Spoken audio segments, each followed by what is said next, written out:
All right, ladies and gentlemen, listen to this. While Tyrant William Samuel Ruto conducts secret airlifts for thousands of Kalenjin students to Europe, North America, Australia, New Zealand, South Korea, and Singapore, the reason why Principal Secretaries for Foreign Affairs, Education, Treasury, and Immigration Sarkali, he is busy taking youths from other communities to the Gulf for slave labor, abducting critics, and dancing in Nyanza. How many scholarships has Kasongo given to students from Nyanza? 0. How many quality employment has he created for the youth in Kenya, especially Nankalis? 0. Ruto is the most tribalistic, looting tyrant in Kenya's history. That's Dr. Miguna's tweet. I don't know how you feel about this, but let's dive into this. My name is Ale Tatiana, and this is the Kenya Today TV. My name is Ojwang Odero. You're welcome. Thank you.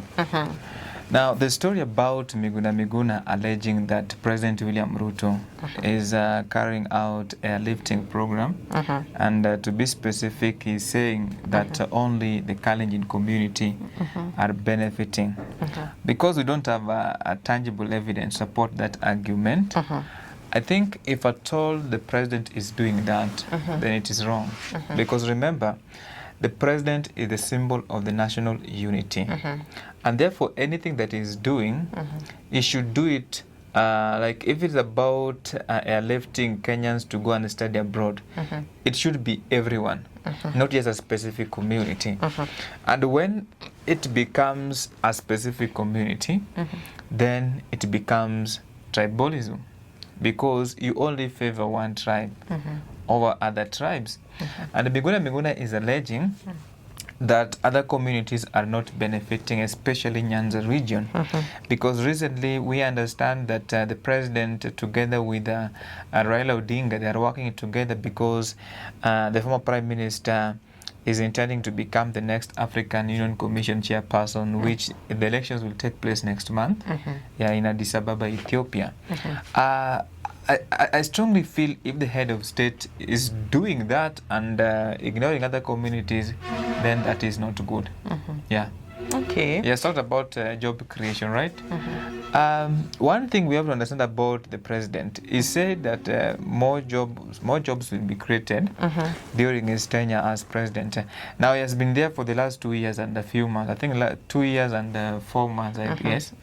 And we can't confidently say that they have created more opportunities for the youth of this nation, and that is why the youth of this nation are criticizing President William Ruto's government, because they feel like you promised and you never delivered. Okay, and about the story about the criticism by the people of Kenya to the current sitting president, do you feel like it's who is on the wrong?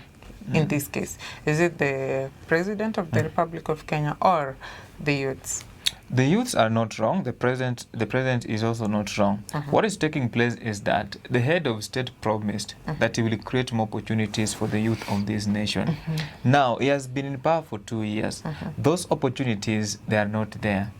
The youth, on the other hand, they are seeing the president is not intending to create more opportunities, rather than is making more promises. That is what he's doing. So they are feeling like the head of state is not going to create opportunities within these 5 years. And therefore, they have to come out and start criticizing the government. There is positive criticism and there is negative. So the positive, I think, calling out the head of state to create more opportunities, that is positive. Telling the president that, you know what, you have been telling us you're going to do this and that, and you are not doing. In other words, maybe you are lying to them. That is positive, because everybody wants this country to move forward. Nobody wants the head of state to fail. So right now you feel like, okay, there is no one on the wrong. I don't feel if someone is doing, the head of state, he took an oath to be the president of the Republic of Kenya. Kenyans are reminding William Ruto that, you know what, you said you are going to do this, but you are not delivering. So I can't say that he's on the wrong side, but he's the person who promised to deliver. The youth are just asking positive questions from, they're just demanding positive answers from the government. They want to see their fellow human beings in this country having something to do. Allow me read comments from Kenyans on the SpaceX. We have Felix Otieno. He is asking, how many students have you sponsored to Canada as a liberator? That was a question positioned to Miguna, directed to Dr. Miguna. Yes. And his answer was, I don't hold any public office and has zero responsibilities over scholarships to others. I am only responsible for myself and my children.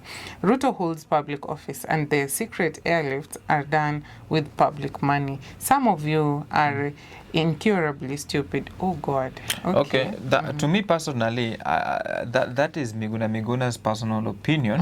You know, airlifting program, it has been there for a long time. There are people who are doing it genuinely. They want to help other people also to be exposed through education or maybe through job opportunities abroad. But remember, even Barack Obama Sr., the father to the 43rd President of the United States of America, Barack Hussein Obama, he also carried out that, not Barack Obama, he was a beneficiary. Tom Mboya carried out that airlifting program, and there are so many people who benefited from that particular program. You don't need to be an hero to do these things. There are so many people who are doing these things in Kenya. But if the governments, they want to do it, then it is good because that is their responsibility. But it is being done secretly. Why? Secretly. You know the problem, I'm not going to say that this government is doing this and that. The problem with this administration is that they are not communicating effectively to the people of Kenya. If that program is there, they should advertise. Kenyans should know that there are some opportunities. There should be a portal whereby Kenyans are able to access such offers and opportunities for it to be at least something that is not biased. Yes. So, and there is someone here saying Western Nyanza and Coast are just flower girls in this economy. You give them 2 posts out of 150, they forever remain in Isukuti and Ohangla. Okay. You see, that's a reality. Whether it is a reality or not a reality, what we must understand that the people of Coast, most of them, like their political leaders that are known, like Alias and Joe and others, they have been outside government for a long time. I know people will say that Najib Balala was part of this administration from 2013. But we need to understand that even if they are given just one position in government, it is their right to be there. It is their right. So you cannot include everyone from coastal region that are flower girls in this administration. It is only an individual who was given that opportunity. Those people are also suffering. I agree with you. So I feel like that person who wrote that comment was like, as long as the people from the opposition are assigned only some few posts, they are okay, you know. But right now, whatever we are seeing, people have been given more, like there's this assumption. See, you remember the other time we had the Gen Z protest and the opposition party leader took the opportunity to at least get... he took advantage. He took the advantage. That is what people are saying. And they got a few posts and they are just okay. You remember the people from Suba County, they were rallying and walikuwa wanafurahia ati wao wako kwa treasury and they are okay, of which sioni makosa huyo mtu kusema hivyo ni ukweli. And the bigger cake inabaki side ya only one region. None. You see what is happening in Kenya, we must understand the budgeting making process. Everything is always decided at the national level. So why do you think some politicians are always saying that, you know what, we must be part of this government? in the constitution, it is required that there must be equitable distribution of national resources. But the problem that we're having, the leaders that we're having, when they get there, they only think about their regions. It's a matter of interest. So when Buddy was, I even heard Buddy saying during the burial service of Speaker Moses Wetangula's mother, he said that there was money that was borrowed. Okay, in simple terms, it was talking about Thika Super Highway. That there are people who will only take short time to reach their villages. But nobody has ever thought of maybe borrowing money to construct Nairobi Nakuru highway so that other people can also reach their villages at on time. You see, when somebody is speaking like that, if you read the body language and the way that they feel like they have been isolated.